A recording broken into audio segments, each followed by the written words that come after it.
నా కోడలు ఒక్క పని చేయదు, ఎప్పుడు ఫోన్ చూసుకుంటే కూర్చుంటది. నా కోడలు వంటనా, వండి పెడితే ప్లేట్లు ప్లేట్లు తింటది. ఎవరైనా తిన్నరా లేదా ఏం ఆలోచించదు. అమ్మయ్య, పని మొత్తం అయిపోయింది. కాసేపు పడుకుందాము. రాత్రి కూడా అస్సలు నిద్ర లేదు.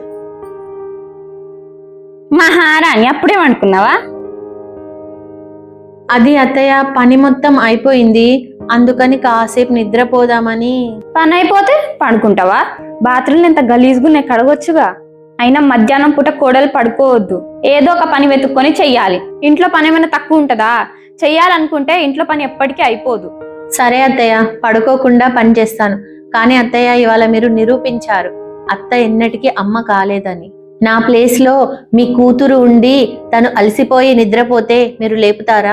లేపరు. దుప్పటి కప్పి అయ్యో నా కూతురు పని చేసి అలసిపోయింది, కాసేపు పడుకోని అని అంటారు. కానీ నన్ను లేపినట్టు లేపరు, ఎందుకంటే నేను కోడల్ని కదా. అయినా అత్తయ్య, మీకు నేను ఎంత పని చేసినా చెయ్యనట్టే కనిపిస్తుంది. మీ చుట్టాలకి ఫోన్ చేసి మరి నా గురించి అబద్ధాలు చెప్తారు. నేను నీ మీదేం అబద్ధాలు చెప్పినా? అవన్నీ నాకు తెలుసు. అయినా కూడా నేను ఏ రోజు మిమ్మల్ని అడగలేదు. అత్తయ్య, మీరు ఫోన్ చేసి మీ చుట్టాలకి నా గురించి చెప్పడం నేను విన్నాను. నేను పని చేత కాని దానినైతే ఇంట్లో పని మొత్తం ఎవరు చేస్తున్నారు? మీరు చేస్తున్నారా? లేకపోతే మన ఇంట్లో ఏమన్నా పనాముందా? ఇంటి పని మొత్తం చేసేసరికి మధ్యాహ్నం అవుతుంది.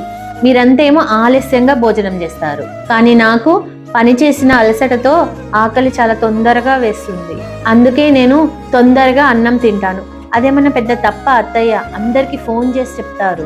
నాకు ఈ ఇంట్లో కనీసం ఆకలి వేసినప్పుడు అన్నం తినే హక్కు కూడా లేదా అత్తయ్య?